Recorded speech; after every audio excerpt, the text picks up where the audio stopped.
My mom warned me. She's only after your money. I defended my fiancée. Then I faked losing my job to test her. My fiancée packed her bags within an hour. I sent her a photo of my bank balance with the caption, "Mom was right." And then, original post. 32 male. Need to share this because I still can't believe it actually happened. 6 months ago, my mom sat me down over coffee. She just met my fiancé, 28, for the third time. We'd been together 18 months, engaged for 2. Son, I need to say something and you're not going to like it. I knew that tone. Mom, please don't. She's after your money. I'm sorry, but someone has to say it. I got defensive, really defensive. Told her she was being judgmental, that she didn't know my fiancé like I did, that not everyone was materialistic. My fiancé came from a rough background, worked retail management, had student loans. She wasn't some trust fund kid. She loved me for me. Mom just looked sad. I hope I'm wrong. I really do. We didn't talk for 2 weeks after that. My fiancé knew something was up, kept asking. I told her my mom said something hurtful. She pressed for details. I caved and told her. Her reaction? Tears. So many tears. How could my mom think that? She loved me. Money didn't matter. We could live in a cardboard box, and she'd be happy. I felt like garbage. Apologized to her over and over. Promised her my mom would come around. Bought her a new bracelet to make up for it. $800. She deserved it after that awful accusation. But the seed was planted. Mom's words kept echoing. I started noticing things. How she always suggested the expensive restaurant. How she'd hint about designer bags when we walked past stores. How she talked about her friend's engagement ring being tiny compared to hers. How she never offered to pay for dates, just assumed I would. Small things. Alone, they meant nothing. Together, they bothered me. 2 weeks ago, I decided to test it. Yeah, I know how that sounds. But I needed to know. I work in tech sales. Make about $180,000 a year. Not crazy rich, but comfortable. My fiancé knew my job was stable, knew I had savings, knew I owned my condo outright. Monday morning, I came home early. She was getting ready for her shift. I looked devastated. Babe, I need to tell you something. She looked up from her makeup. What's wrong? I got laid off. They did massive cuts. Half the sales team is gone. Her face froze. The mascara wand stopped midair. What? Budget cuts. Economy. They gave us 2 months severance, but that's it. I'm so sorry. I know we have the wedding coming up in 2 months. Her voice was sharp. That's like what? $30,000. Interesting, she knew my monthly salary that precisely. After taxes, yeah, about that. She put down the mascara. Didn't say it's okay, or we'll figure it out, or any of the supportive stuff I'd have said if roles were reversed. Just stared at her phone. I need to get to work. We'll talk later. Okay. Love you. She grabbed her purse. Yeah. Bye. No, love you too. First time in 18 months. I worked from my spare bedroom that day. She didn't know I still had my laptop and work set up. Told her I needed it for job hunting. Had 3 video calls with clients. Closed a deal worth $50,000 commission. She came home at 6 p.m. Distant. Quiet. Said she was tired, ordered pizza on her own card for once. Ate in the bedroom watching TV. Tuesday morning, I went heavier. Babe, I'm freaking out. Checked our savings. We might need to postpone the wedding. The venue deposit is non-refundable, but maybe we can do something smaller next year. She was putting on her work uniform. Froze again. Postpone. Just until I find something. I'm applying everywhere, but the market is rough. Might take 6 months, maybe more. We could do a courthouse thing now and a party later. Her jaw tightened. I need to think about this. What's there to think about? We love each other, right? The wedding is just a party. It's not just a party to me. This is my one wedding. I've been planning this for months. I know, but I have to go. I'm late. She left without kissing me goodbye. Also a first. That evening, she was on her phone constantly. Texting someone. Wouldn't let me see the screen. Said it was her friend having drama. Went to bed early again. Wednesday morning, I played my final card. Unemployment office said I might not qualify because of how the severance is structured. We might need to sell the condo. Move somewhere cheaper. That did it. She looked at me like I'd slapped her. Sell the condo? It's worth about $400,000 now. Paid off. We could sell, Rent something smaller. Use the money to live on until I find work. You want me to move into a rental? After living here? It's temporary. Just until. I can't do this. She stood up.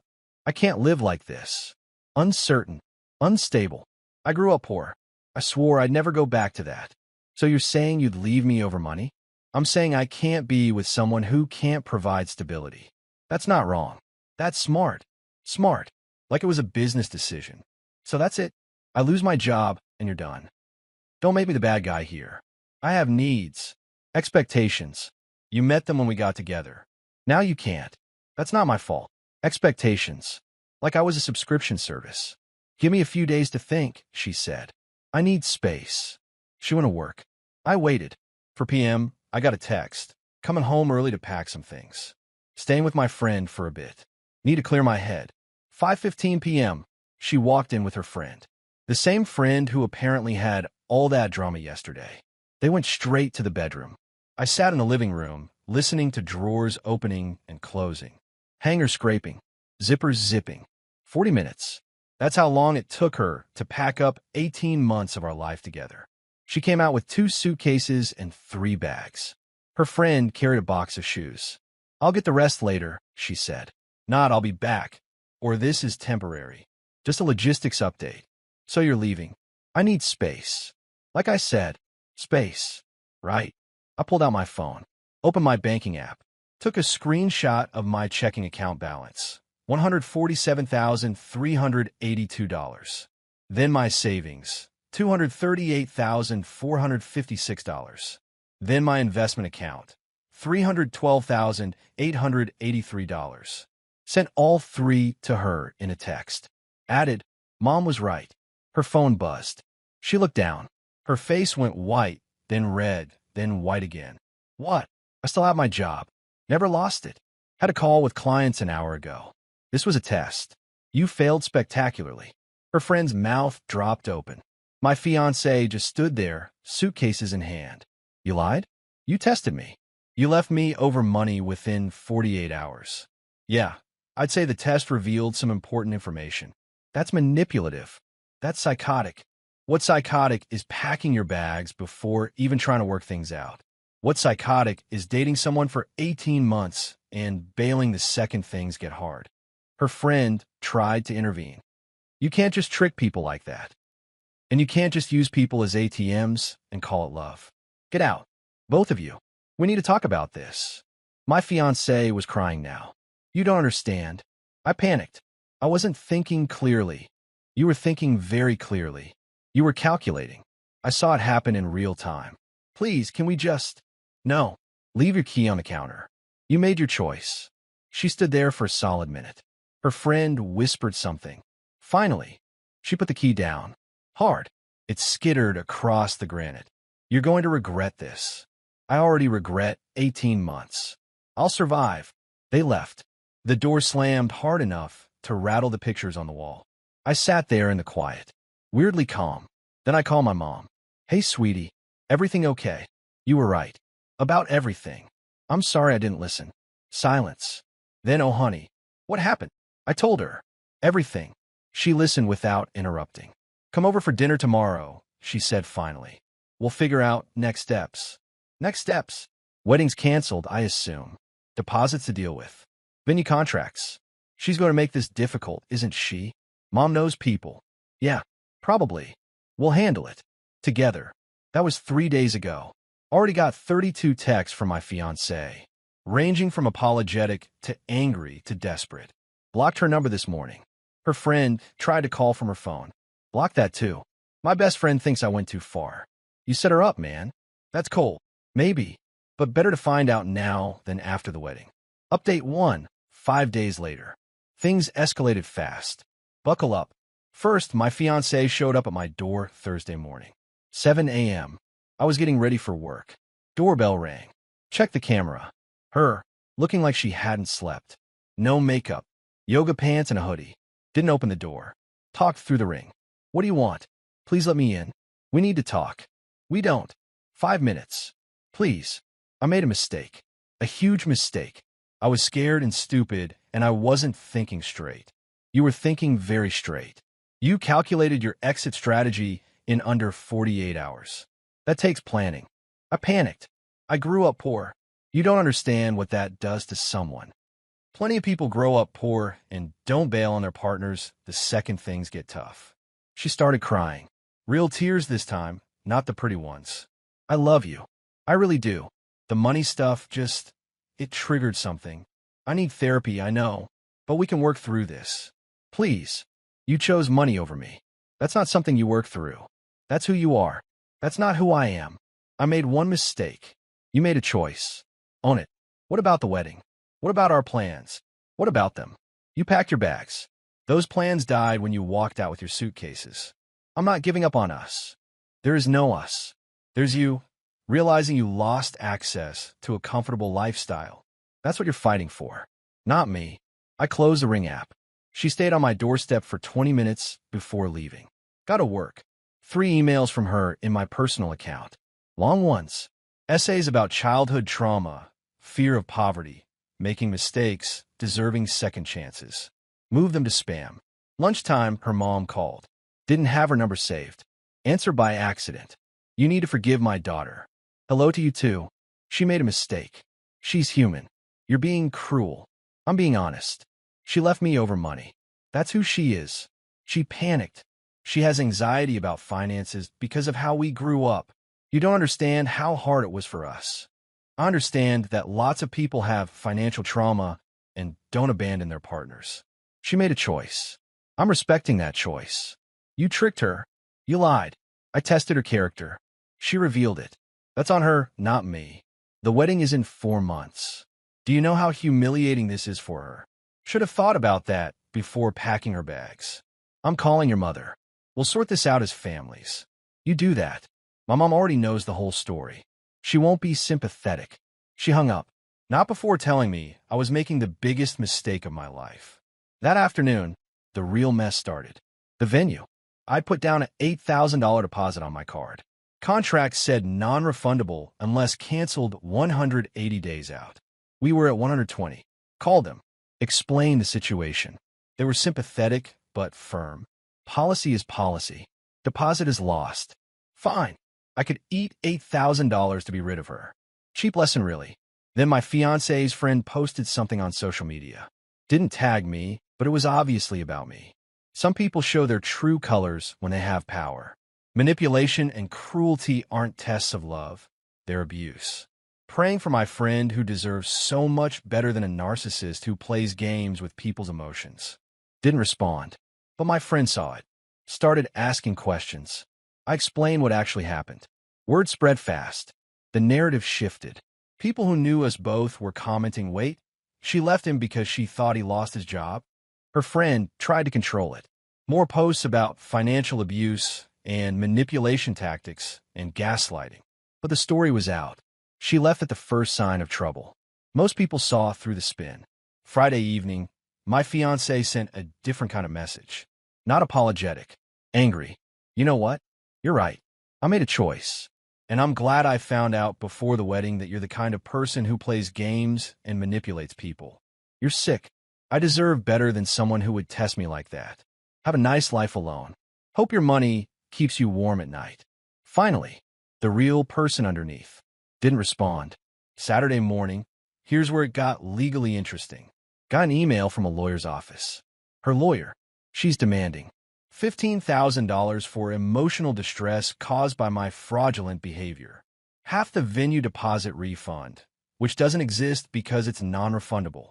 $3,200 for her engagement ring to be returned to me, with the provision that I then pay her that amount for time and emotional investment in the relationship.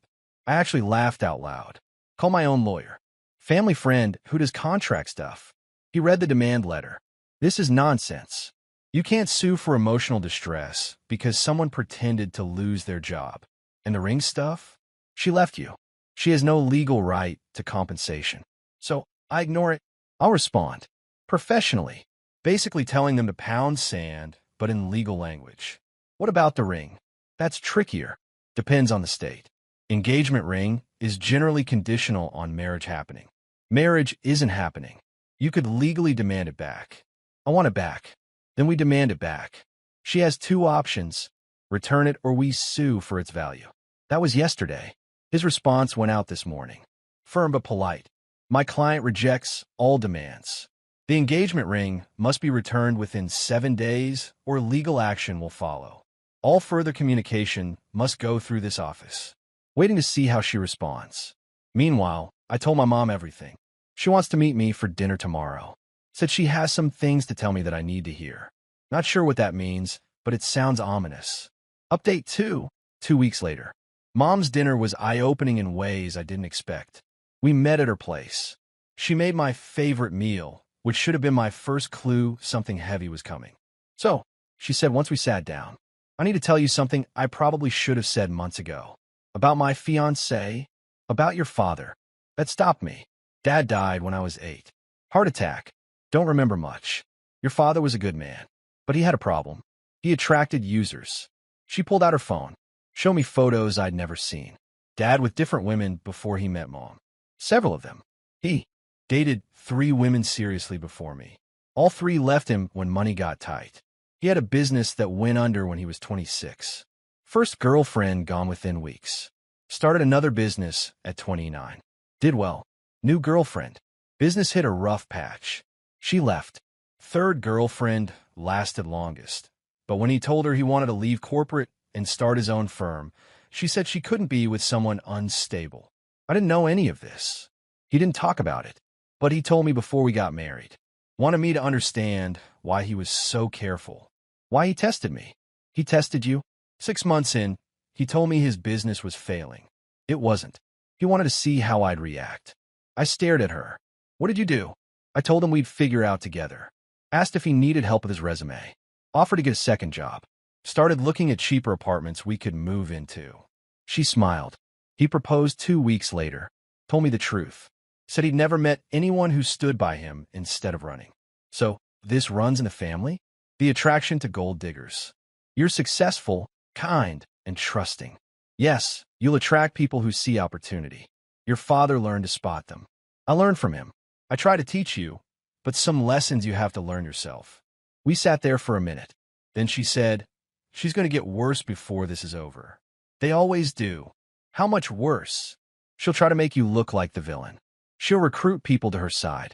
She'll threaten legal action she can't follow through on. She might even try to sabotage your reputation. How do you know? Because your father's exes did all of that. One showed up at his office claiming he owed her money.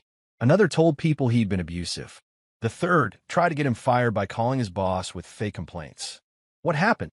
Nothing. Because he documented everything. Kept records. Stayed calm. Let their lies fall apart under scrutiny. That's what you meant by next steps. Document everything. Every text. Every call. Every interaction. When she falls apart. And she will. You'll have proof of the truth. Mom was right. Again. The next day, my fiancé violated the contact through lawyers only rule. Texted from yet another new number. I'm keeping the ring. You humiliated me and manipulated me. Consider it payment for wasting 18 months of my life. Screenshot. Sent to my lawyer. He responded to her lawyer. Your client has acknowledged possession of the ring and refuses to return it. We will file in small claims court for its value, $12,800, plus court costs. You have 48 hours to advise your client to comply before we proceed. Her lawyer probably told her she'd lose. 3 hours later, I got a notification. Package at the front desk of my building. The ring. In its original box. No note. No apology. Just a ring. I should have felt victorious. Most I just felt tired. But then came the really stupid part. She couldn't help herself. Her friend posted again. This time a photo. My fiancé, crying, holding a wine glass. Long caption about narcissistic abuse and men who use their money to control women and psychological manipulation. The post got traction. People who didn't know the full story were commenting support. You deserve better. What a monster. Sue him. One of my friends commented the actual story. She left him within 48 hours when she thought he lost his job. He never lost it. She chose money over love. That's what actually happened. Her friend doubled down, claimed I was spreading lies, that I was rewriting history to make myself look better. Then another friend chimed in. Another. The whole truth came out in the comments. Screenshots of her texts started appearing. Not from me. From mutual friends she'd vented to. Turns out she'd been pretty explicit about the money stuff with people. One screenshot. I can't live like this. What if he never finds another good job? I'm not going to struggle like my mom did. Another. He wants to sell the condo. I'd have to live in some apartment like I'm 22 again. The post got deleted fast, but screenshots live forever. They spread to other platforms. By that evening, people who'd been on her side were quietly unfriending her. The narrative she tried to build collapsed under the weight of her own words. Her mom called me again. Different tone this time. You've destroyed her reputation. I didn't do anything. Her own words did that. You could ask people to stop. Tell them to take down the screenshots. Why would I do that? They're her words. She said them. If she's embarrassed, that's because she should be. You're cruel. I'm honest. There's a difference. She hung up. Yesterday, my fiancée sent one final text from her original number. I'd unblocked it to see if she'd comply with the ring return. I hate you. I hope you end up alone forever. You don't deserve love. You deserve to die alone with your money. Screenshot. Sent to my lawyer. His response. Keep that one. If she escalates to actual harassment, we'll need it for a restraining order. Today, I called the wedding venue. Explained everything. They were surprisingly understanding. We can't refund your deposit, but we do have a cancellation list. If someone books your date, we could potentially offer you a credit toward a future event. I appreciate that. And sir, for what it's worth, you dodged a bullet. We see this stuff sometimes. People who are only here for the Instagram photos, not the marriage. Yeah, I'm realizing that. I also called the other vendors. Photographer was cool about canceling, said they'd only charge $500 of the $3,000 deposit, since it wasn't my fault. Caterer kept their full $2,000 deposit per contract. DJ refunded everything because we'd only done a small deposit and he felt bad for me. Total damage, about $10,500 in lost deposits, plus the emotional cost. But honestly, cheap price for the truth. Update 3, 1 month later. Final update because this needs to end. The legal stuff wrapped up fast. Her lawyer sent a curt email. Our client has returned the ring. We are withdrawing our demands. Please consider this matter closed. My lawyer agreed. Both parties will cease all contact. Done. Legally, anyway. But my ex-fiancée couldn't leave it alone. Last week, she tried one more manipulation. I got a call from a mutual friend, one who'd stayed neutral through all this. Hey man, I need to tell you something. What's up? Your ex contacted me. She's saying she's pregnant. My stomach dropped. What? She told 3 different people. Says you got her pregnant and then dumped her when she needed you most. Whole new victim narrative. That's impossible. You sure? 100% sure.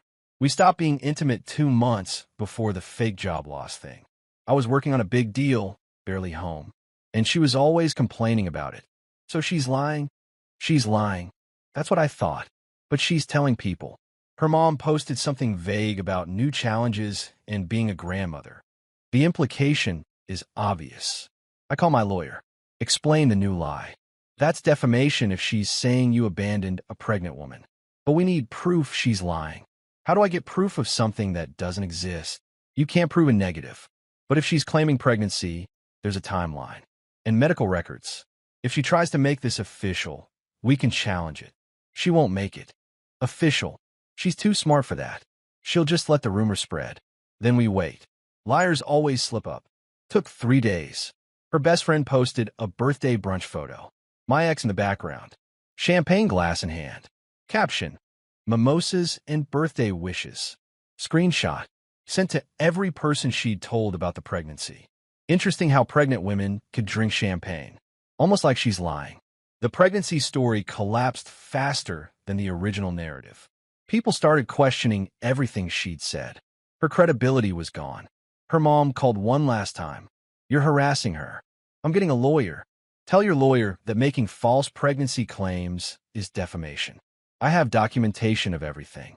If she keeps lying, I'll sue for real. She's been through enough. She's done this to herself. Every single bit. I gave her a good life, a good relationship, and the second she thought the money was gone, she ran. Then she lied about it. Then she lied about being pregnant. These are her choices, not mine. You tested her, and she failed. That's not my fault. Haven't heard from any of them since. The venue actually came through. Someone booked my date for a corporate event. They're giving me a $5,000 credit for any future event within 2 years. Not a full refund, but something. Work is good. Better than good, actually. Without the stress of wedding planning and the relationship, I'm focused. Closed 2 major deals this month. Boss commented on my improved performance. Mom and I have dinner every week now. She's been sharing more stories about Dad, about how he learned to protect himself while staying open to real love, about how he almost gave up before he met her. You know what he told me on our 5th anniversary? She said last week. He said, "I'm so grateful I learned to see the difference between someone who loves me and someone who loves what I can provide. That discernment saved my life. Think I have that now. I think you're learning it. Your father learned it the hard way, too. Most people do." I asked if she ever regretted that he tested her. Never, because it meant I knew, absolutely knew, that he trusted me. Not my words, not my promises, but the truth of who I was when things got hard. That foundation made everything else stronger. Last night, I was cleaning out the spare closet. Found a box of stuff my ex-fiancée left behind. Clothes, some books, random items. Texted her mom, "I have a box of belongings. Please arrange pickup within 1 week, or I'm donating it." Her response, "Keep it all. She doesn't want anything that reminds her of you." Fine with me. Donated the whole box this morning. Goodwill was grateful. Looking back at all this, people keep asking if I regret the test. The answer is no. Not even a little. Do I wish I'd chosen better in the first place? Yeah. Do I wish I'd listened to my mom sooner? Absolutely. But the test itself? That revealed the truth. And truth is always better than a comfortable lie. Some people think it was cruel, manipulative. Maybe it was. But staying with someone who'd leave you the second things got hard? That's not love. That's convenience. My best friend finally came around. You know what? You were right. If she really loved you, she would have been planning how to help, not packing her bags. Exactly. Think you'll date again? Eventually, not rushing it. While you look for someone who asks, "How can I help?" when things get tough. Instead of, "How fast can I leave?" That's it. That's the whole story. My ex-fiancée showed me exactly who she was when she thought the money was gone. I'm grateful she did it before the wedding, before kids, before decades of my life were tied to someone who only wanted the lifestyle, not the person. Mom was right. She's always right. And I'm going to make sure I teach this lesson to any future kids I have. Pay attention to how people act when things get hard. That's when you see the truth. As for my ex-fiancée, last I heard, she's dating someone new already. Poor guy. Hope his mom is as smart as mine.